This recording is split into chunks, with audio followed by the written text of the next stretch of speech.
Cover off.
Hello, everyone. We are just waiting for people joining us on YouTube channel, and we are going to start in a few minutes.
So, okay, I think we can start. People will join us during the presentation. So, hello, everyone. Good morning. Thank you for joining us for our final workshop. As you may know, this workshop is part of a series organized by the Early Career Researchers Committee of the Brazilian Association of Limnology. These workshops were designed, implemented, and promoted by the ECR Committee for the SIL conference in Brazil next week. So today we are delighted to announce our speaker, Rita Franco-Santos, who will be discussing open access in scientific publishing. Rita is a postdoctoral fellow at CSIRO in Australia, where she is investigating the potential contribution of seaweed habitats to carbon sequestration. She recently completed a Raelyn Cole Editorial Fellowship with the Association for the Sciences of Limnology and Oceanography, ASLO, and its journal, Limnology and Oceanography Letters. During her tenure, she received training in all aspects of scientific publishing from both the journal and publisher perspectives. So today she will be sharing some insights with us from her experience with open access. Few housekeeping notes before we start with the workshop. Rita will have between 35 and 40 minutes for her presentation and approximately 15 minutes to interact with the audience.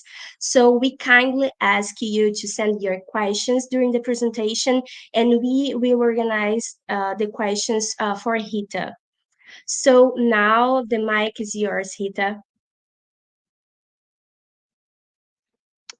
Thank you, Lorena. Thank you, everyone, for joining us. Good morning, good afternoon, good evening, depending on where you are.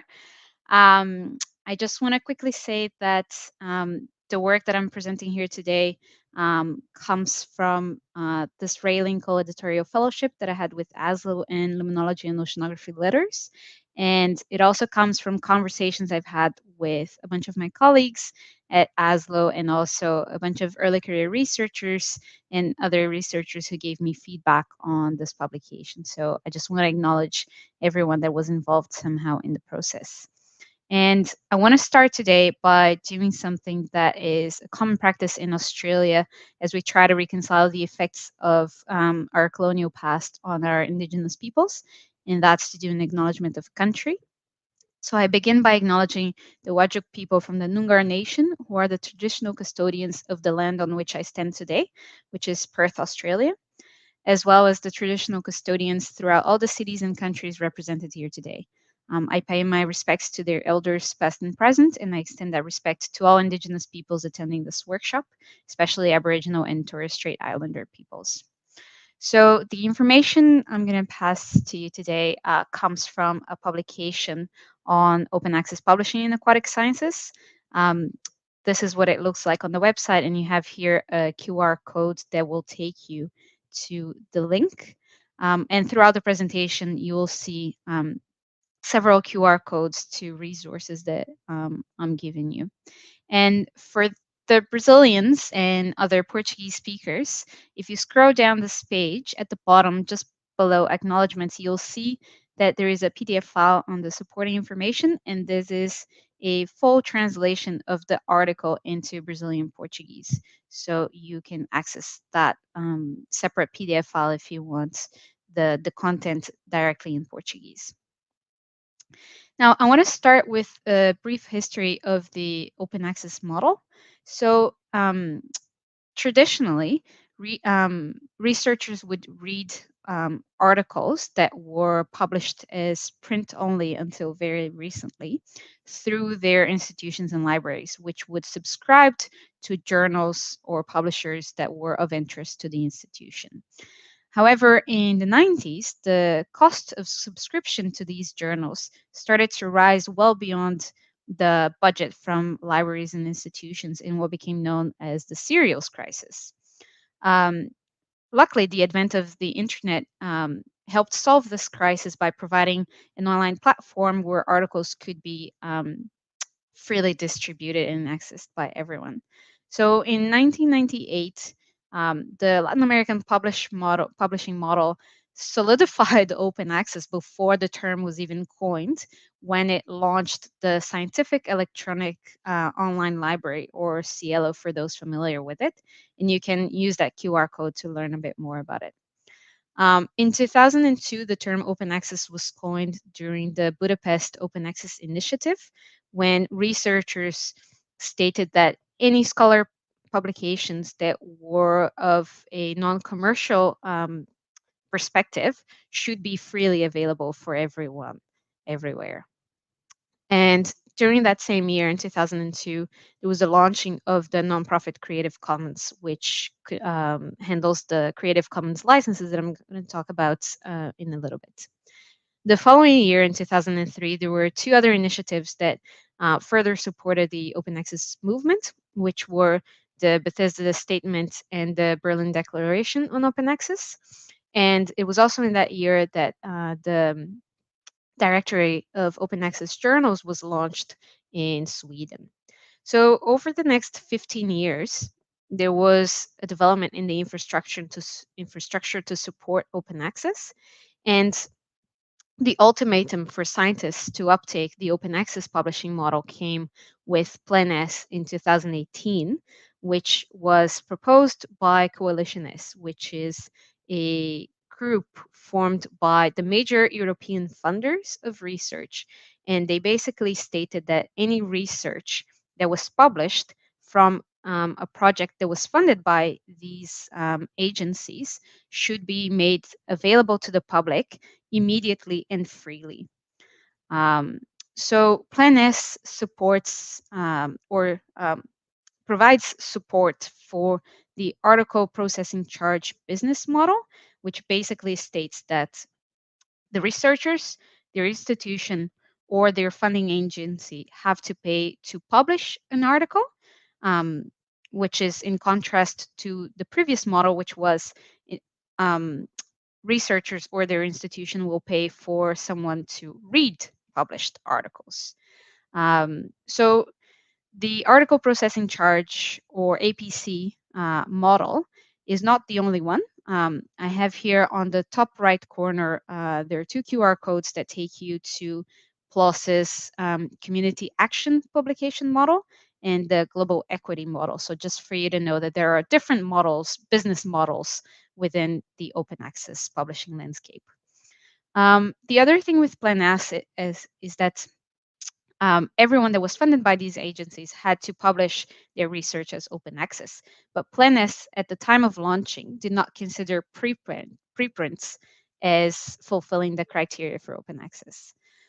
So the following year, in 2019, some scientists proposed Plan U, which advocated for funder mandated publishing of preprints by researchers before they submit their manuscripts to journals. So there are three main kinds of open access publications. We have gold open access, diamond or platinum open access, and green open access. And there are two criteria that are used to distinguish between these types of publications. The first of them is the version of the manuscript that is made available online for free. So we have what is called the version of record, which is the one that is shared by a publisher. You know, this is the most updated version of a paper after it's been through peer review, after it's been through all of the editorial processes. And you have any other versions that are before the version of record. So depending on which version is being shared online for free, we can differentiate between the types of publications. And the other criterion is whether you need to pay an article processing charge, the APC, or not to publish that manuscript. So for some reason, it's not showing in this table, but basically the first row in there was a question, and that is related to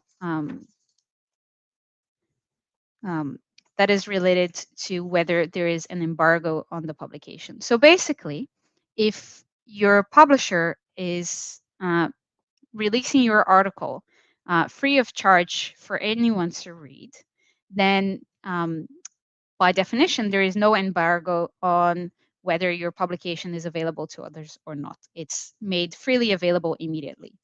However, some publishers will make sure that your article is not accessible to anyone who does not have a subscription to that publisher unless they pay for it. So the three different types of articles that I mentioned before, diamond open access, which is in blue, gold open access, which is in yellow, and green open access, which is in green, are also joined here by the fourth column, which is the toll access or restricted access, right? So diamond open access and gold open access do not have an embargo on your publication because your article is made freely available immediately as soon as it comes online. However, green open access and the toll access are not made freely available as soon as they're published. They undergo a period of embargo by the publisher in the case of green open access. Um, toll open access is a different case, but so basically there is that distinction. In terms of, sorry, it's the lack of words in the slide is confusing me a little bit, but and I apologize. So diamond open access and gold open access have no embargo because the article is made freely available as soon as it's published, whereas green open access and toll open access have an embargo period, and that can go from anything as 6 months to a couple of years or perhaps even a bit more. Now, in terms of green open access and total open access, since there is this embargo, some authors will have the option to share a version previous to the version of record, which is the one published by the publisher. So authors publishing by green open access have the option of sharing this version previous to the version of record, but authors publishing via toll access do not have that option. Obviously, there's no requirement to share a version previous to the version of record for diamond and gold open access because that's made freely available upon publication. The other criteria to distinguish between them are the publication costs. So there are no publication costs for the authors when they publish diamond in diamond open access. There are publication costs for gold and green open access, and there may be publication costs for toll access types of publications. And the last row in there should have been related to author copyright. And this is basically to say that authors do not retain copyright when they publish on green open access and toll access, but they do retain copyright publishing on diamond and gold open access. I want to make a quick distinction here. So these were the types of articles, the types of publications. And then when we think of the journals that are publishing these articles, we can have the journals that are fully open access. So basically, they only publish open access papers. And then you have hybrid journals, which are the ones that publish both open access papers and toll access. And within the ASLO context, I just want to mention here that one of the ASLO journals is a fully open access journal, which is L&O Letters, and the other three are hybrid journals. Although limnology and oceanography and limnology and oceanography methods are in a transition period towards becoming fully open access journals. And for those of you out there who enjoy reading papers in these journals, I just want to highlight that reading is free for members, ASLO members. So have a look into that if you do not have access to these journals via your institution. So how do you identify what are the journals that are only publishing open access articles? One way is to look in the directory of open access journals, which I mentioned briefly during the timeline. So you have here the QR code to direct you to this website, and you can search in their website for fully open access journals. And you can also identify which of these journals are diamond open access, so basically where you can publish as an author for free. The other way that you can figure out what are the journals that are fully open access is by conducting a search on the journal citation reports that is owned by Clarivate. And you can see here a brief outlook of what their portal looks like. And this portal also allows you to compare metrics for these journals, for example, journal impact factor.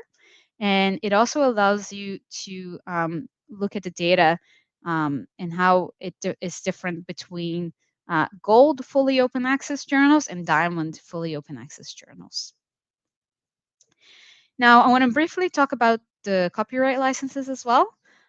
Copyright is a type of intellectual property right which protects original creative works, such as academic articles. It will protect the value of your work and make sure that it's not used in a non-licensed way. It can also protect you against doing something illegal. And in general, it will establish the necessary conditions to foster intellectual creativity. But in order for you to be properly protected by copyright, you need to understand what are the characteristics of copyright law that are specific to the content that you wish to use. And that's also known as third-party copyright. Basically, for authors publishing on green open access and toll access, um, they do not retain copyright. These authors are subject to restrictive agreements, such as copyright transfer agreements and some other agreements. And you have here a couple of QR codes from examples from Wiley.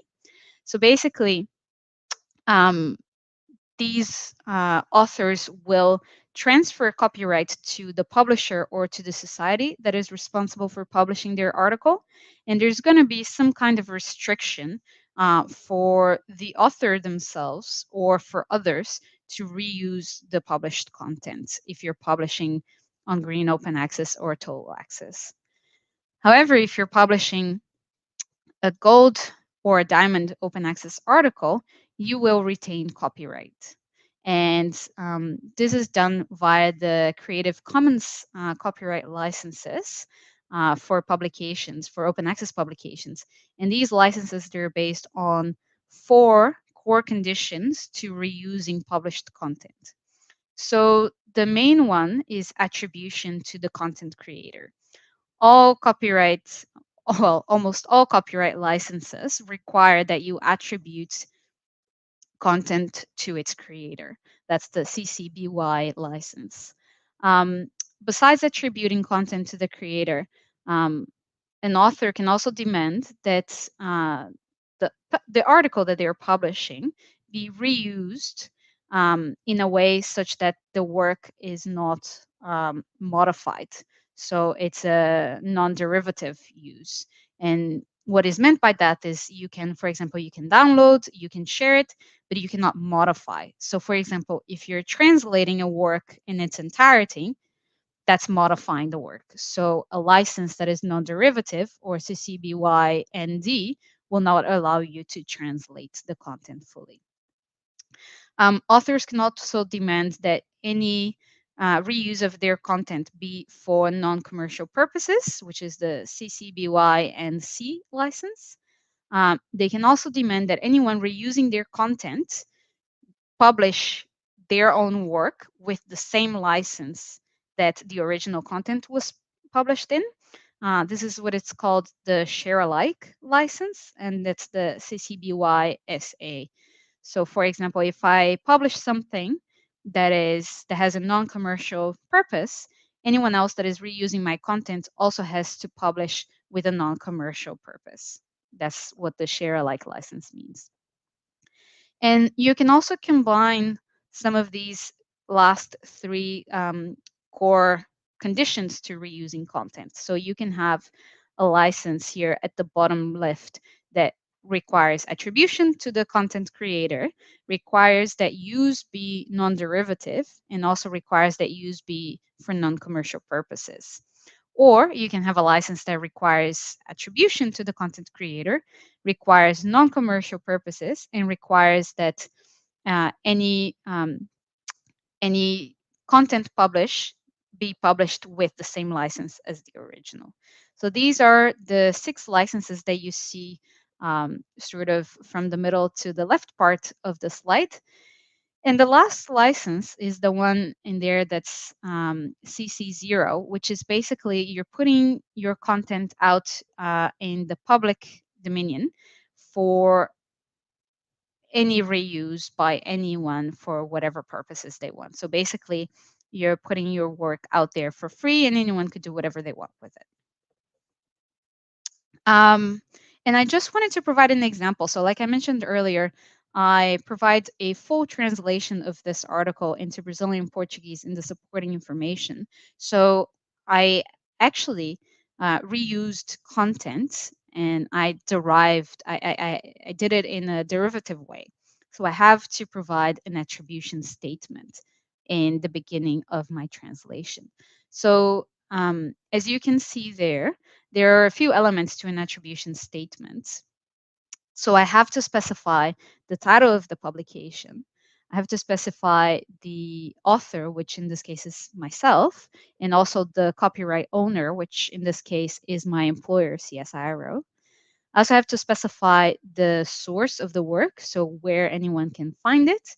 And that includes the DOI, which I have linked in there under the article title, but also listing the name of the journal, the name of the publisher, and the name of the society that is partnered with the publisher. I also have to specify the type of my license, which in this case is the one that requires attribution to the content creator and also requires that any use be for non-commercial purposes, and the version of the license, which is 4.0.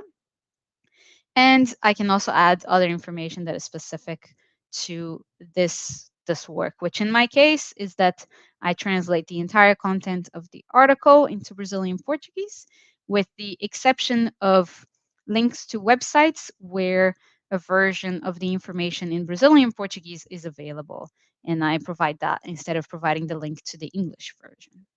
So that's how you would put together an attribution statement if you're reusing someone else's content. Now, there are several benefits to the open access publishing model. I put in the slide a few of them. It provides a fast and efficient way to disseminating your article in comparison to total access articles that have that embargo period. It also increases accessibility to your article from a reader perspective. It protects you in terms of copyright and intellectual property rights. It allows for you to stick to funder mandates in relation to making your research results freely available for everyone. And this is important, especially in countries in the global north. It also allows for scientific advancement, as was the case with the COVID-19 pandemic, where open access publications led to a faster advancement of the science around infections. It also promotes transparency and responsibility within scientific teams because anything that is shared freely online is also going to be put to the test a lot more easily by other teams. Um, it provides a platform and visibility to authors, especially early career researchers. And because of that, they can get better metrics, better indicators of performance and evaluation in general. It also increases their probability of getting research funding and their employability. Um, Open access also promotes collaboration between scientists, which leads to the development of new ideas and new fields of research. Um, it also leads to the development and enhancing of any technology required for the editorial infrastructure, so things like machine learning. And it also provides teaching resources that are going to be used for to teach the new generation of aquatic sciences. So lots of good things that have come from the open access publishing model, but enjoying these benefits depends on a researcher's ability to publish their work in open access. And I think it's safe to say that we all know that that's not always the case. So the way I see it, there are two main obstacles, two main challenges to the open access publication model. The first one is related to costs. Um, the costs of gold open access publications are prohibitive to most researchers. And that's specifically even more so for independent researchers that are not affiliated to any institution and researchers that are affiliated to institutions in the global south. And these researchers are excluded from publishing open access articles because of how much it costs to publish. So because they cannot publish in open access journals, they publish in toll access journals. And because of that, they also need to pay to read these articles. So they are both excluded from publishing and they're excluded from reading articles that are published in these toll access journals. And both of these things lead to a slower career progression. It decelerates the scientific advance in that specific region. It makes it harder to get global recognition. And on top of all that, it generates challenges to solving environmental problems.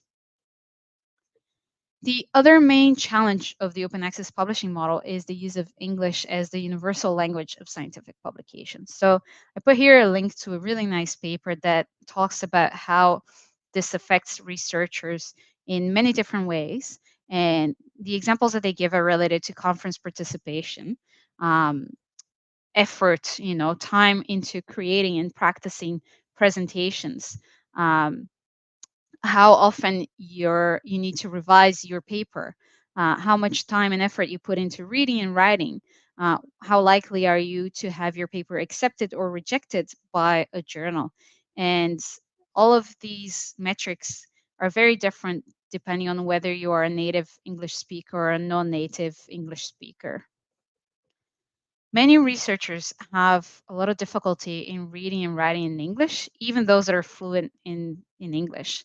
I consider myself fully fluent in English, and still takes me twice as long to read and revise my papers and to review other papers than it takes some of my peers, which, if you think in absolute terms, this means that within the same time frame, I I can publish only half of what these colleagues are publishing, and this has some major implications to my career. And writing in English is a prerequisite for many of these journals that have a high impact factor. So this can affect a lot of people, and it's one of the main challenges of open access publishing. Now, if we start to think about it, though, the scientific community may have the ability to influence the dynamics in the open access publishing landscape. And they can do that by supporting certain journals, certain publishers, or certain practices. So, for example, you can choose where you submit your manuscripts, right? If you think about who is going to benefit from the profits of your publication. This is a good way to think about it. Scientific societies, for example, like the Royal Society of the UK or even ASLO and SIL, any profit generated by publications is usually reinvested in the society. So this means they offer grants for researchers. They usually offer career development opportunities and funding for early career researchers and students. So in a way, you are paying to publish, but that money is getting reinvested in your society. If you publish with a commercial publisher, however, like Elsevier, that profit is probably going to be passed on to shareholders. I put Wiley in there as an example as well, but Wiley is a bit of a different case because it partners with a lot of scientific societies to publish their journals. So it's a little different from Elsevier. You can also think about what's going to happen to the profit of your publication if you publish with nonprofit publishers like Oxford University Press, or if you publish with university presses like Johns Hopkins, or if you publish with independent entities like Frontiers. So these are all things that you can consider. And if we all make an individual stance, as a scientific community, we might just be able to influence some of the dynamics here. You can also influence this dynamics by choosing for which journals you're going to peer review. And some of the things that you really should be thinking here when you accept or reject an invitation to peer review for a journal is related to the credibility and the rigor in the peer review process for that journal, but also whether that journal is believed to be or has been shown to be a predatory journal. So you want to make sure that you distance yourself from all of that.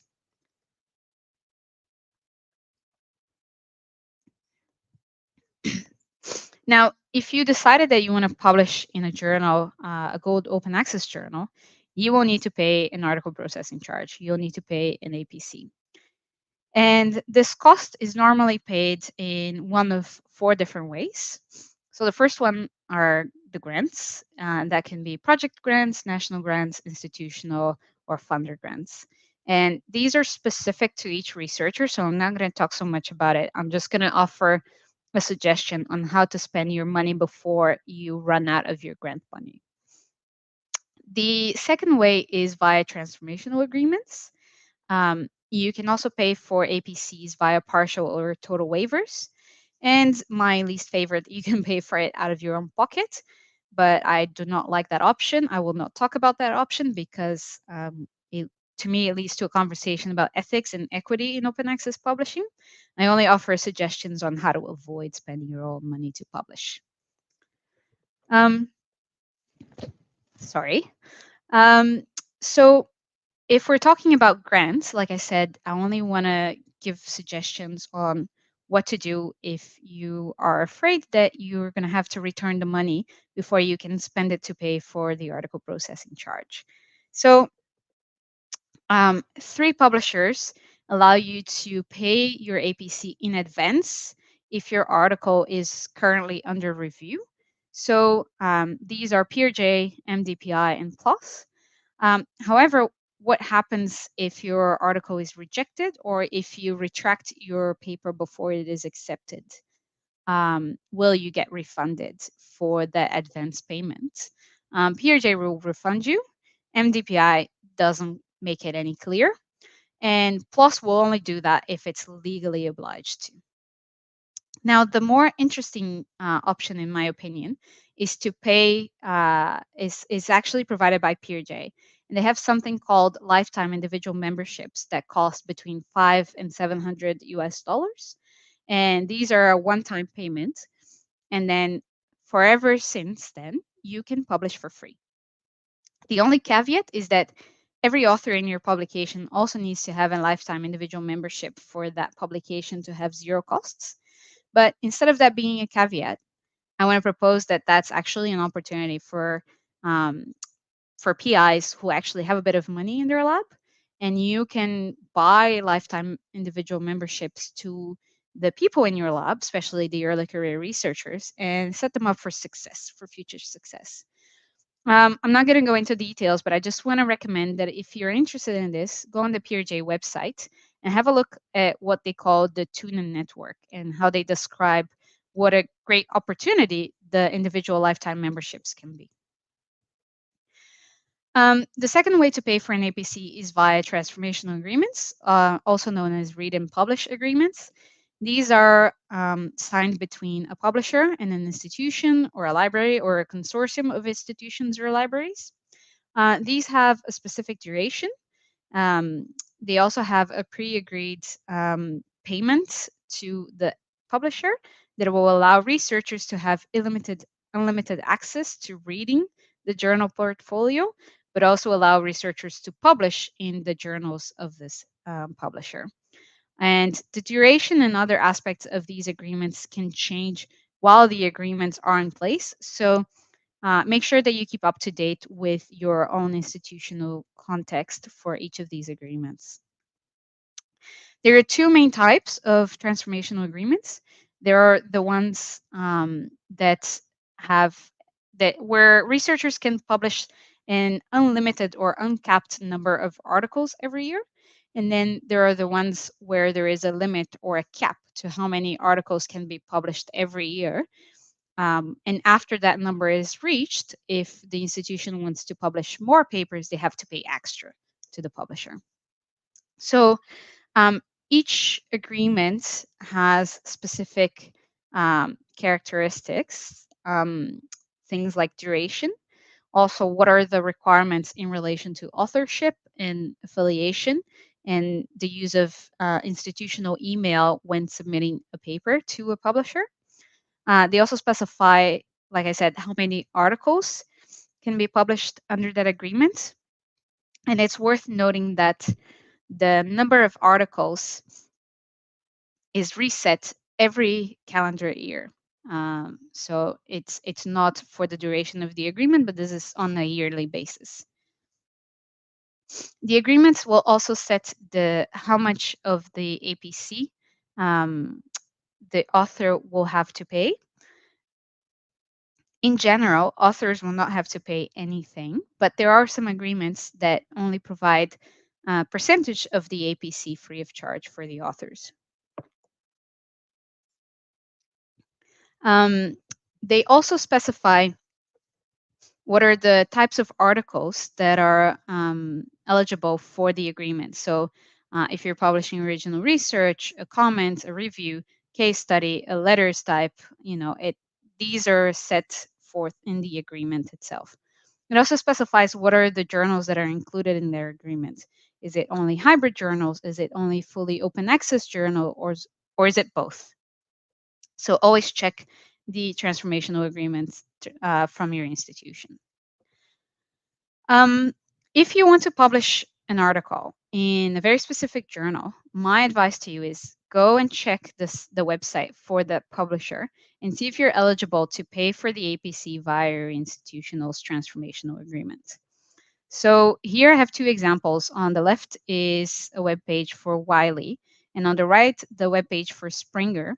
And they will basically list all of the agreements they have, whether by country name or by consortium name, and you can click in the links in there and it will tell you all the specifics about that agreement. However, if you're considering two or more options of journals where to publish, check with your institution or your library whether you have access to any transformational agreements with any publishers. And this is the case for researchers in Mexico's Autonomous National University. And you can see here that there are icons for several publishers. And these are the ones that the university has a transformational agreement with. And researchers affiliated with this institution can just click on these icons to see what is the agreement in place. The third way to pay for APCs is via waivers, and these can be partial or total. Most publishers will use economic development criteria to define who are the authors that are eligible for partial or full waivers. Springer Nature and Taylor and Francis, for example, use the criteria from the World Bank, whereas most of the other publishers will use criteria that are set by the Research for a Life program. And this includes the World Bank criteria, but also criteria from the World Health Organization and some other criteria as well. So this is what it looks like for a publisher that is following the Research for Life eligibility. Authors and countries in blue, which is Group A, will receive automatic full waivers to APCs. Authors and countries in orange, which is Group B, will receive a partial waiver, which is 50% of the APC automatically, but they still need to pay half of that APC cost. There are some publishers that are trying to level these prices in a more equitable way. Nature is currently trying a country-tiered APC pricing scheme that has prices equivalent to 0, 25, 50, 75, and 100% of the APC value, depending on your country. And likewise, Elsevier is trialing a geographical pricing for open access that sees, I don't think you guys can see there, but I think it's 0, 20, 45, 65, 90, and 100% of the APC price, depending on the economic classification of your country. Some publishers will also evaluate individual requests for waivers from authors that do not have access to a transformational agreement and who are not eligible for waivers. So this is the case for PLOS, but also for the ICES Journal of Marine Science and for the journals from the American Geophysical Union. Editors-in-chief of a journal, well, the editor-in-chief of a journal, sorry, can also offer you a waiver, but you have to ask for it. And I'd wager that the ones who need a waiver the most probably don't realize that they can ask for it. So if you need a waiver, ask for it. The worst that can happen is you get a no in response. And for the early career researchers out there, I want to say that there's this amazing opportunity called the L&O Letters Early Career Publication Honor that is managed by the Raelyn Cole Fellows from ASLO. And it provides full waivers to early career researchers who do not have financial means to pay for open access costs to publish in L&O Letters. The 2024 call is going to open in a couple of weeks. So follow the Raelyn Cole Fellows on X to hear about it when the call comes out. And a bonus for those who've watched until now, you can also use your own work to as a reviewer, as a peer reviewer, or as an editor to help you pay for publication costs in open access journals within PeerJ and the Royal Society of the UK. So PeerJ will offer tokens to anyone who reviews or edits for the journals. And basically, you can accumulate these tokens yourself between your co-authors and up to 100% to pay for publication of your article in one of the PeerJ journals. You can also transfer your tokens to your colleague if you want to help them pay for their own paper, or you can also transfer your tokens to the International Association for Biological Oceanography, and the association will then redirect your tokens to other authors who need help to pay for their manuscripts. And similarly, the Royal Society of the UK also offers rewards for reviewers that are working with open biology and biology letters, similarly like PeerJ. So these are some really good options for everyone who doesn't have access to the previous options that I mentioned. So this is the end of my content. It's a lot of content, and I'm happy to answer as many questions as the audience has. I'm just going to quickly run through 3 slides with a bunch of other resources. And don't worry about trying to read the QR codes right now. I'm just doing this so it's available in the recording on YouTube for anyone that wants to go back after. So that's it for me. If Lorena wants to open the floor for questions.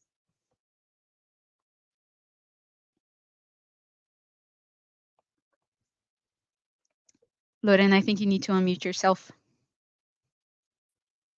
Oh, thank you.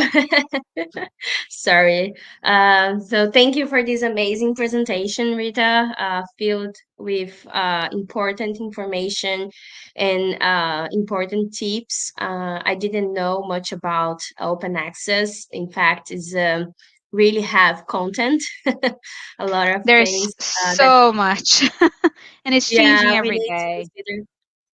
Yeah, I can imagine. But it's impressive to see how much you know about this publishing word. It's really impressive. So we That's have, all thanks to the Raelyn Cole Editorial Fellowship that provided yeah, all the context for me to learn about all these really cool things. yeah, I can imagine. So maybe we can start by this. Can you just talk about this opportunity for researchers that want to navigate in this world? Can you provide some information? Who is eligible to apply for this fellowship, for example? Yeah, of course. So the Raelyn Cole Editorial Fellowship, and you can see a quick slide over there. This is for early career researchers who are at least 2 years past finishing their PhDs. So in order for you to apply, you have to have a little bit of experience with publishing and peer reviewing as well. You need sort of that basic context to allow you to lead your own sort of projects into publishing, scientific publishing, basically. So in the past, calls for editorial fellows would come out every 2 years. But the previous call in late 2022 actually selected 3 fellows instead of 2. So I'm not quite sure if the next call is going to be at the end of this year or maybe at the end of next year. So keep an eye on the X Twitter account to know a bit more about that. But basically, it's a 2-year editorial fellowship. It is unpaid, but you do get $1,500 dollars every year as a stipend. And you also get free membership with ASLO, and you get paid travel to one ASLO sponsored conference every year, and also paid travel to a one-day event that ASLO has with Wiley about publishing and about its journals. So it's really cool. I highly encourage everyone to apply if they are within the eligibility criteria, and I'm happy for people to contact me to ask more about it if they want to. This is awesome. Thank you. Another question that we have here from the audience.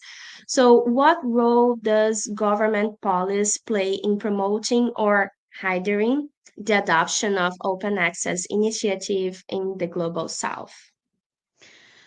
It plays a huge role. I mean, I have a slide somewhere in here that shows.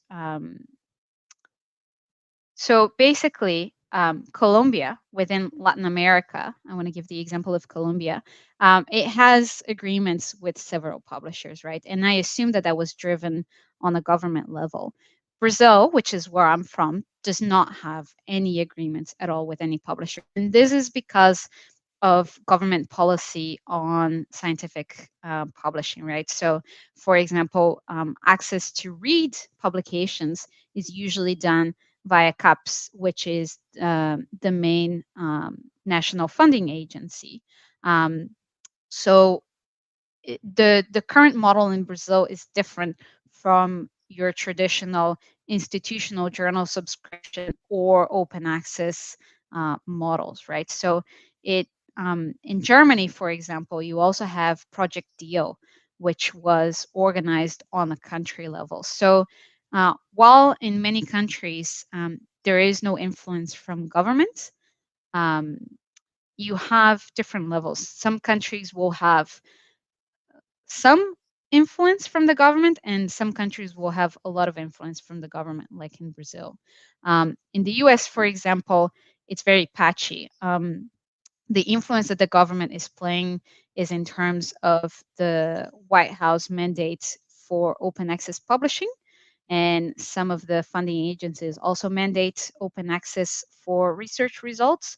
But institutional access to transformational agreements, for example, is really limited, in where the major universities will have access to transformational agreements and the smaller institutions don't. So access to publications, open access publications in the US is very patchy depending on how big is your institution. Really interesting. And since you start to talk with about Brazil, I have a specific question because I'm also from Brazil. Brazil not being eligible for a waiver, it's concerning, especially given the situation, economic situation, the reality, especially the reality that researchers face in Brazil. What do you think about this? Like, how can we can navigate on open access? Because we are here talking about open access, but I mean, we have so many things to discuss prior to this. Salary insecurity. I mean, it's really tough there. And I believe that Absolutely. many countries, yeah, I believe that many countries in South America also face similar problems or even worse problems than us there in Brazil. But what do you think about this? I think you're absolutely right, and I just want to show this graph. For some reason, this line is not correct. This is not what was supposed to be in there. But basically, it shows on your x-axis is your article processing charge, and on the y-axis is the journal impact factor. And if you see the three vertical bars in there, there is one very close to zero in the article processing charge. That's those diamond open access journals. Then you have a vertical bar at $1,500 and another one at $3,500. And I just want to mention that um, a bunch of the journals that are fully open access will cost somewhere between almost 8,000 Brazilian reais and almost 17,000 Brazilian reais to publish. And the minimum salary in Brazil is 1,400 reais, or the equivalent to 275 US dollars. So minimum wage is $275, and you have publication charges that go up to 3,300 US dollars, which is um, quite crazy, I would say. Um, I think it's really difficult for researchers in Brazil and in countries with a similar context. But there are ways, I was mentioning these different ways to pay for open access. Um, you can, if you're not eligible for transformational agreements and for waivers, you can try individual requests for waivers. For example, in the middle there, we have the ICES Journal of Marine Science, and they transitioned to fully open access last year, and they basically state that anyone who does not have access to a transformational agreement, who is not eligible for a waiver, can request the journal to publish for free. And the way it is worded, it seems like if you do not have money, you can still publish, right? So for people who publish the types of in the types of fields that are the scope of this journal, this is pretty good news. You can, like I said, you can always ask the editor in chief for a waiver. I think everyone tries to be as accommodating as they possibly can. So if they have access to a waiver, they might just consider giving it to you. And for early career researchers, I cannot emphasize this enough. The L&O Letters Early Career Publication Honor is an amazing program. I say that biasedly because I led the 2022 edition, and I'm looking for a slide over here, but basically I wanted to show you guys that this is achievable, okay? Um, During the 2022 call, we had a Brazilian early career publish. It's Rafael Dextre. You see his photo here in the bottom right. And he published not only his paper in L&O Letters, but he then went on to publish an opinion piece in the L&O Bulletin about what a great opportunity was offered to him via the publication honor, and kind of telling everyone to try and take advantage of this while they can. So there are ways. Obviously, they put in um, a lot more weight on the researchers because they have to look for them. I really like some of the PeerJ initiatives. I love it that they offer you a token when you review for their journals, when you edit for their journals, the same for the Royal Society of the UK. And these Royal Society of the UK journals are very well considered in their fields. So, instead of reviewing for some journals that are published by commercial publishers, why not review for PeerJ and then consider publishing in their journals? I think as individuals, as a community, we can disrupt things, right? So it's Yeah. yeah. Yeah. And we can definitely do better. I think this is something that I also um, think about it. We can always change the system with small actions in our daily lives. So another question, and I think that this question is really related with we are talking about Brazil and Global South. Um, do you think that can open access initiatives bridge the gap between research output from Global North and Global South, and how this can be achieved effectively?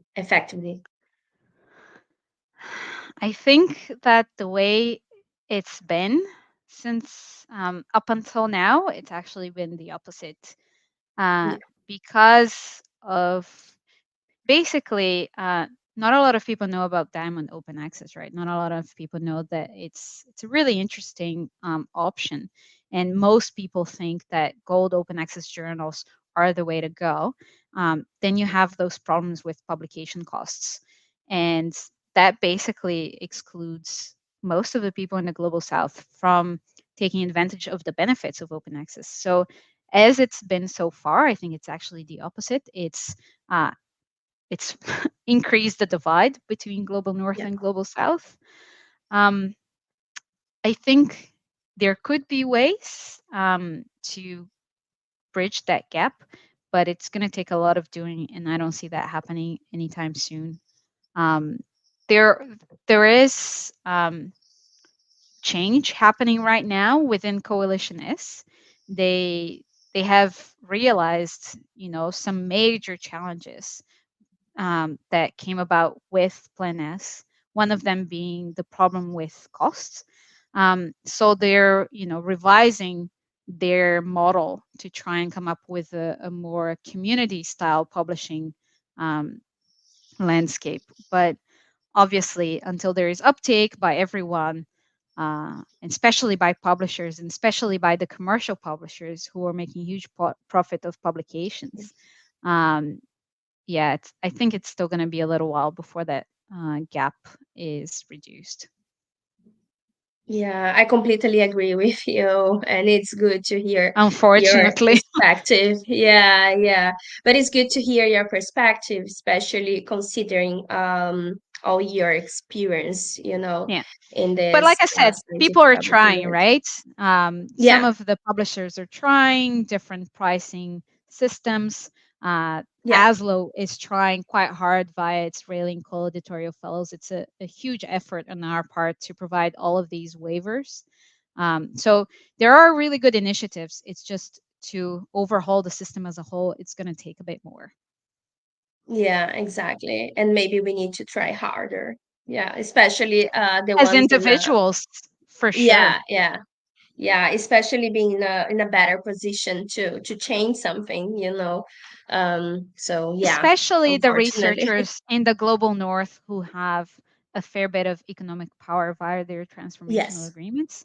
If you're publishing, in these journals that costs upwards of $10,000, and you're publishing several papers, and you're driving some of the dynamics in the open access publishing landscape that are not very beneficial to global south scientists, then perhaps, take a look at your at how you interact with open access, see if there's anything that you can do better.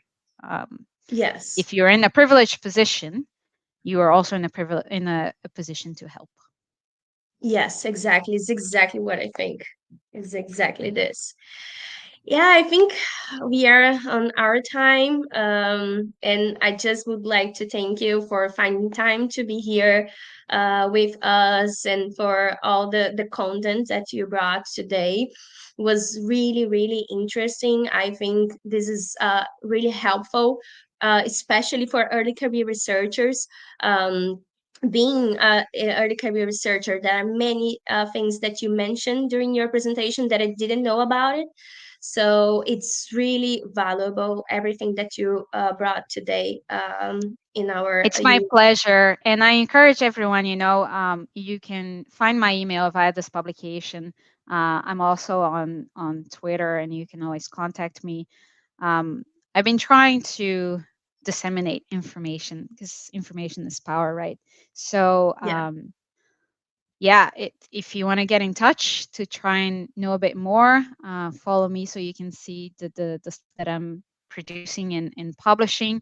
There is an upcoming publication about all the opportunities for students and early career researchers with ASLO, which is quite an amazing society, I must say. So that's coming soon. Keep an eye on it. There are, opportunities for research exchanges, experience and communication, um, experience with editorial things like the Raelyn Cole Fellowship. So yeah, if you want to know more, follow me or reach out. Happy to talk Yeah. about these things. This is amazing. This is amazing. Your email address is here on the screen. So, and you can also reach out to us from the ACR committee of the SBLimno, and we will be happy to share Rita contact. So that's it. Thank you, everybody, for joining us today in our last workshop, and see you soon. Bye. Thanks. Bye.